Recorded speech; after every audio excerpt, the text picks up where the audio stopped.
Yo, what is up, Jumpin Jays Podcast? Here with another episode, and this is going to be a great one. Big news came out yesterday about a new guy to add to the rotation, Cody Ponce. So we're here to give you the latest news, and yeah, let's dive right into it. Yeah, Cody Ponce, former MVP from the KBO, Korean Baseball League. Great addition to the rotation. Good, he can be, I think, great pitcher at low risk, high reward type of deal. Great signing from Ross. These are there's been 3 big offseason signings, I'd say, excluding the Devin Williams, which is still a pretty big signing, but the Josh Naylor, then the Dylan Cease, and this Cody Ponce, and then the Devin Williams. Ross has signed 2 of the 4 guys in the 4 major deals that have been given out so far this offseason. So we're here to break down our opinion on what we think the Cody Ponce signing means to the Jays, where Cody Ponce will fit into the rotation, and just kind of what this means for the Blue Jays. So just starting off strong, Cody Ponce, Tristan, he had a lot better numbers than Eric Lauer did coming out of the Korean Baseball League. And you take a look at how Eric Lauer came out last year. He was really, really good, a key factor for the Toronto Blue Jays. And if Cody Ponce's numbers were about 10 times better than Eric Lauer's in the KBO. So really excited to see Cody Ponce. Where do you think Cody will fit in one of the starting rotation spots? Yeah, well, news just broke a couple of maybe a good hour ago that the Blue Jays are taking offers and for Jose Barrios, which is cool to see. Cool to see that they're just getting really active with a lot of their guys. And Cody Ponce was a great addition yesterday. Like you said, low risk, high reward. But to see Jose Barrios maybe get traded, then I would just think Cody Ponce would move up to the 5th spot or wherever. You have Trey Savage, you have Gosman, you have Shane Bieber, you have Dylan Cease, and then Ponce, 5th. So if you got rid of Barrios, I think it would be like that. Not that order, but I'm just saying I think that's what it would be like. Now, if you have Barrios in the rotation, I think it's gonna look a lot more like a Barrios and Ponce kind of thing. And then you Savage, obviously. He is a guy that maybe is not gonna throw 190 innings. So I don't think. I do think he's going to be able to fit in perfectly and be able to have his regular start days. And then if that's Barrios taking a little bit of break and like we saw last year, him going to the bullpen, and then you Savage having a 2-week break, and then maybe that's where Barrios comes in. Do I think you move Barrios from bullpen to starting pitcher, bullpen to starting pitcher? No. So it's going to really depend on what they do with Barrios. Yeah. I truly don't think Barrios will stay a Toronto Blue Jay.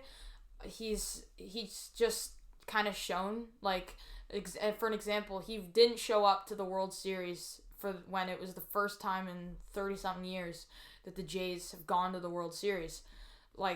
A guy that's passionate about playing for the Jays, contributed during the season, would be there oh yeah, okay, I'm not on the roster, but let's go, I want that ring. Barrios just didn't show up. I think he was in Cancun during the World Series.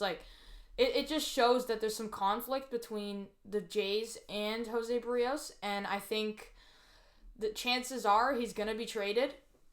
I mean, they've went out and got 2 new starting pitchers to fill in the rotation. So, I mean, I just have to expect that Barrios won't be a Jay next year. And, yeah, Barrios, he's been good. He had a pretty down year last year, didn't pitch great. First time being on the IL for a pretty good stint in a while. But, yeah, I don't know. I don't think he'll stay a Jay. And I think Cody Ponce might fulfill his spot in the rotation. And if they were, I think they'd have to eat something sorry, like $20 million out of his contract or something like that, and then trade him. Maybe he's part of the Ketel Marte offer that they're trying to put together. Maybe he's a part of a deal that to trade Anthony Santander. Who knows? But yeah. Tristan, what would you think about like them trading off like a Barrios or even an Anthony Santander? Yeah, so that is a really good question, and one thing that I did notice you didn't mention was that Barrios has been like a really good guy for the Jays, and he has been like the opening day starter a lot of times. So like Tyler said, I do think they're gonna have to eat up a good amount of his contract, and it's just really a big selfish move to do that to your team when they're in the World Series and just not be there. Like, just because you're not on the 40-man roster does not mean that you're just not going to be there for your team. Like we saw Alek Manoah, obviously he would go to he would show up to the games in Tampa Bay. Like, he has work to do, but he still showed up for his team whenever he could. And yeah, like I think putting a guy like Barrios or Santander in a Ketel Marte trade is great. Now, like I was saying to Tyler earlier, we were talking about this. You have to be 100% certain that once you put that offer together, you are going to get Ketel Marte, because here's the problem. Unless Bo's already signed, you're going to see, there's going to be news dropped, obviously, that you're putting an offer in for Ketel Marte, and Bo's going to most likely see that. Now, if he doesn't, great, but that would be my thought. Like, if you're going to put together Santander and then Barrios, obviously having to eat up a lot of those guys' contracts, or maybe just Barrios, but I'm thinking obviously also Santander, and then putting that into like a Ketel Marte type of trade, I think that's good. I mean, obviously we did see back in like 2022, I believe, we saw Lourdes Gurriel Jr. and Gabriel Moreno get traded for Dalton Varsho. So obviously we do see that the Diamondbacks and the Blue Jays are really good friends in the trade market. Well, good friends in the trade market. So yeah, I wouldn't mind to see that type of trade. And yeah, what do you think? What do you think it would look like if they brung over Ketel Marte? It looked like an Andres Jimenez taking on that full-time shortstop role, and Ketel would obviously play second. And if they were to bring Ketel, obviously he is an upgrade from Bo. They're both not ranked very high defenders. Ketel might actually be a little bit of a better defender than Bo, and obviously is a better hitter. He's also a switch hitter actually. So Ketel, he'd be a big move to bring in. Obviously everyone wants to see our hometown guy, Bo, get signed back, but I don't know where we're at with that. I mean, there's been no news on Bo Bichette, Kyle Tucker, none of the hitters. It's just been more pitchers. And a guy I want to talk about right now, Alek Manoah, just signed a major league contract with the Los Angeles Angels.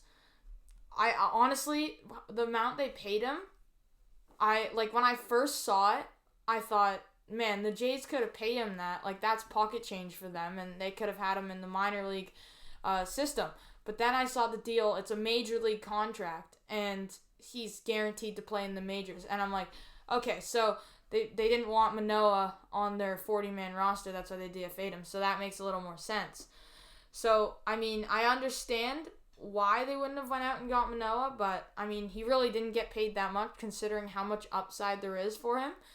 And I think that's a great signing for the Angels. I mean, he could be a real good weapon, but I'm pretty happy it wasn't like one of those like AL contender teams that signed him, because if he was really good, it wouldn't be great for the Jays. Like, if Manoah's good, it's going to be like a Paul Skeens type situation, but with the Angels. Like, the Angels just got rid of Taylor Ward too, so like it's gonna be like the Paul Skeens of the Pirates if Alek Manoah is good for the Angels. And just back on to Cody Ponce, he posted a sub-2 ERA last year in Korea, and all the people that say like, oh, Cody Ponce, he's had a 7 ERA when he played in the MLB. he was good. He was rough, sure. But that's 2020, 2021 when he played for the Pirates. He threw 50 innings. Like, I mean, you can't really base it off that. Then he went to Japan for two or 3 years.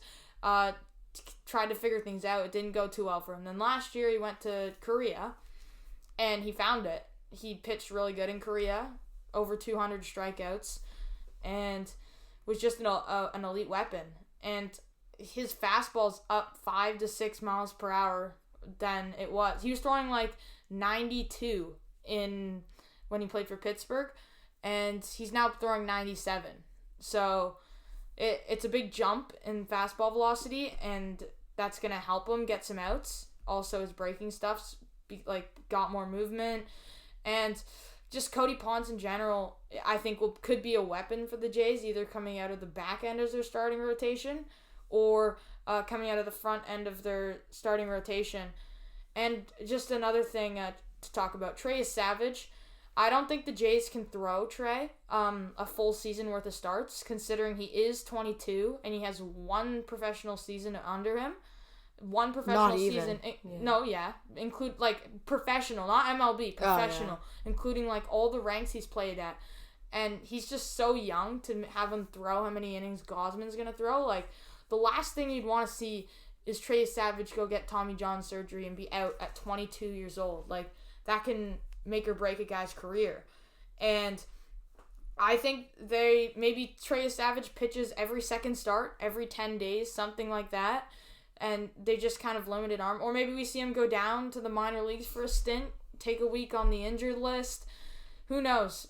But I think there's no way they have Savage throw that a bunch of innings, because I just don't think he's durable enough for it, considering his age and he's only had one professional season, and it was college baseball before that.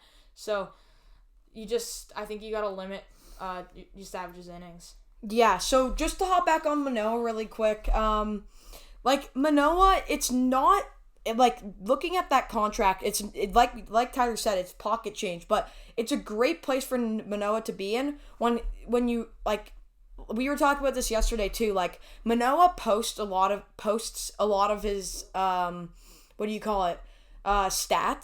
and, not stats, but, a lot of his workouts and all of that, but like me and Tyler were talking about yesterday, a lot of guys are working out. It's just they don't show it. They're not posting it as much. So looking at Alek Manoah, him getting that major league deal, and him being in the NL, it's not too much of a big of a deal. And the Angels, the Angels are in the AL. Yeah, or they are in the AL. Sorry, yeah. But you're not seeing them as much. And they're not as they're nowhere close to as good. They're a pretty bad team. They're gonna be pretty close to the bottom of the league. And they got rid of Taylor Ward. And then their guys like Mike Trout. He's not doing too well either. And then to go on to Cody Ponce. I'm interested to see how he's gonna overlay that or bring that over from the KPB league. I'm pretty sure that is KBO league. Just kind of bring it over. I'm curious to see how he does. And then Trey Savage, you're not gonna throw Trey Savage as you would a Kevin Gosman or something like that, like Tyler said. So I think, Trey Savage, him maybe putting him down in the minors, is not a bad idea, especially if you're keeping Barrios. And then another thing I would like to mention is that, what's his name? Who's that guy that just got signed to the Orioles? To the Orioles? Shoot. Who? I think it's I can search it up really quick. He just got signed to the Orioles. He's a pretty good reliever, I'm pretty sure. And not the Mets, Devin Williams. No, Orioles. It's an Orioles trade. You're talking about Devin Williams? No, I'm not talking about Devin Williams. I'm talking about Ryan Helsley. Ryan Helsley. So, to talk about Ryan Helsley really quick, that was a move that he got traded, or not, that was a move that the Orioles made. They signed him off of a free agent contract, and that's a pretty good move for the Orioles. So I'm just thinking like the Orioles, them coming into next year, they're not going to be too bad. Like, obviously, the Angels did trade Taylor Ward to the Orioles, so now the Orioles do have possession of Taylor Ward, then bringing in like a guy like Ryan Helsley. They're not going to be too bad of a team, and we did mention this in earlier podcasts. Like we saw on opening day, like the Jays got crushed by the Orioles. Like their record against the Orioles is not too good. So them bringing in a guy like Taylor Ward and then Ryan Helsley, I'm interested to see how they're going to be next year. And yeah. Yeah, Ryan Helsley throws gas. 100 miles an hour, back end closing pitcher for the Orioles. Pretty good signing for them. And just to go back on that, the Orioles, they have so much power potential. Last year, obviously, Gunnar Henderson didn't have his best year. And so, like, some of their guys that have like potential to have a lot of power didn't have their full power. And you bring in Taylor Ward, a guy who has the potential to hit 30 home runs. The Orioles are looking more and more of a dangerous team.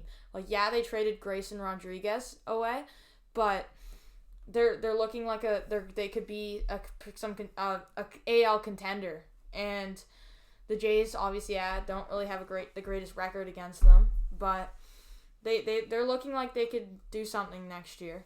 And if they have their Gunnar Henderson back on track, and all their guys are just hitting for power, Jackson Holiday, like they could be a really good team next year. And I think they could just maybe go out, get a starting pitcher, and they'd be good. But just to get back onto the Blue Jays, originally, after they signed Dylan Cease, I didn't think they were going to be out of the starting pitcher market. I thought they were going to go and get a guy like Michael King. I mean, he would have costed a lot more. I didn't know too much about Cody Ponce. Like, I knew he was a free agent. I knew that, like, he was pretty good. But I didn't know too much about Cody Ponce. Or if he was likable for the Jays. There wasn't much news that really came out on him until he signed. And Dylan Cease officially signing, did the beep test yesterday, got 10-9, pretty awful, but pitchers aren't supposed to be fast. But yeah, this starting rotation's looking really good. I'm really liking Cody Ponce being a lower guy in the rotation, and I'm just really happy with how this Blue Jays rotation's looking right now. And now to just hop onto the last topic of the day, what the Jays what their next big move should be, or what we think their next big move could be is. So, Tristan, what do you think their next big move could be? Yeah, so I did see this rumor, and I'm trying to find it right now. It was actually posted on Sportsnet, too. They were interested in this reliever from Tampa Bay, and we did mention him earlier. Pete Fairbanks. Yeah, Pete Fairbanks. So we did talk about him, and, like, I'm pretty surprised. Like, he has a nice arm slot, but that question, Tyler, I think they need to go now. Like, they have their pitching depth, and especially if you're going to keep Jose Barrios in the mix. Now, if you're not, then that means you're probably going to trade him off for somebody that's going to add depth to the hitting rotation, like the offense. So I'm just saying, in as of right now, Jose Barrios is not being traded. So what I think they should do, but just let alone the trade talk of Jose Barrios, is go out there and just sign, it depends, because you have to think, what do the Jays think they're going to be able to do? They have to be safe, because they don't have Bo Bichette yet, so they better need to go out there and sign somebody. Kyle Tucker, Cody Bellinger could be also one. Did hear that, and then or Bo Bichette. All those guys' contracts are going to cost a lot, so the Jays need to either go sign them or just start thinking about what they're going to be able to trade for and get in return. Because I'm going to be honest, if I was the Diamondbacks manager, would I take a trade like Jose Barrios and Santander, just those two for Ketel Marte? No, I'd probably want some prospects in return. And then you have to think what you're giving up. So I think, let alone the Jose Barrios and those Santander and those type of guys, it's really up to what you want to do. And if you don't really want to trade them, obviously we did see that they want to trade Jose Barrios, but let's just say you don't want to trade them, you need to go out there and you need to sign Bo, Kyle Tucker, or Cody Bellinger back. Yeah, well, who the hell wants Santander, man? Like, he sucked last year. You're paying him like almost $100 million for 7 years. Yeah. The Jays are gonna have to eat like maybe $30 million of that if they want to get rid of him. I don't know that any team's gonna take on Santander, considering he like literally didn't play last year, and when he did, he batted sub 200 with under 10 home runs. Pretty awful. He came back for the playoffs. I mean, he hit decently, but not for any power. So I don't know that any team's gonna want Santander, but I guess we'll just have to see. No rumors have been said, or nothing's been said. Yeah, it's just really Jose Barrios that would be that the rumors have came out that the Blue Jays are like willing to trade him. So that's why they're listening to offers. Yeah. And I personally, after this Cody Ponce signing, I think the Blue Jays are out of the starting pitching market, and I think that they're into looking maybe to re-sign their offense, re-sign Bo, or go out and get another. I don't think they have to do too much to their offense.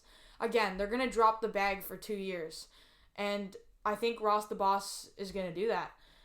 Like, there's no good free agents next year. The best is the best is gonna be Shane Bieber next year, and it just depends on what numbers he puts up this year. Yeah, it's gonna depend. Yeah, I think Bieber opting into that contract could be a good marketing thing for him, because he knows that there's not a big free agent class, and he'll be the top free agent if he pitches well. But I think the Blue Jays are shifting into like adding some arms in their bullpen, and then adding some offense, like maybe a bench player and a guy to either replace Bo or re-sign Bo, or maybe even a trade for the outfield. Who knows? There hasn't been too much rumored from the offensive side. There's just been more pitching side, which I think that's the priority. They need to address that first. And I think that's pretty much it we have to talk about today. Yep. We're looking for listener comments. So that's exactly what I was just about to say. So make sure to comment them. We read every one. Thank you guys for listening, and go Ross, go. Yeah, one more thing I want to just say about the comment stuff. Like, we're not going to listen to comments that are just like, that are sourced around like hate. It's not going to be like that. But if you guys are wanting to see like some more content or dive deeper into some sort of guys, we're totally looking to. We're looking for topics. That you guys. Really anything. We're really willing to do any baseball video like that you guys were up to. So yeah. As long as it's legal. Go Ross, go. Yeah, go.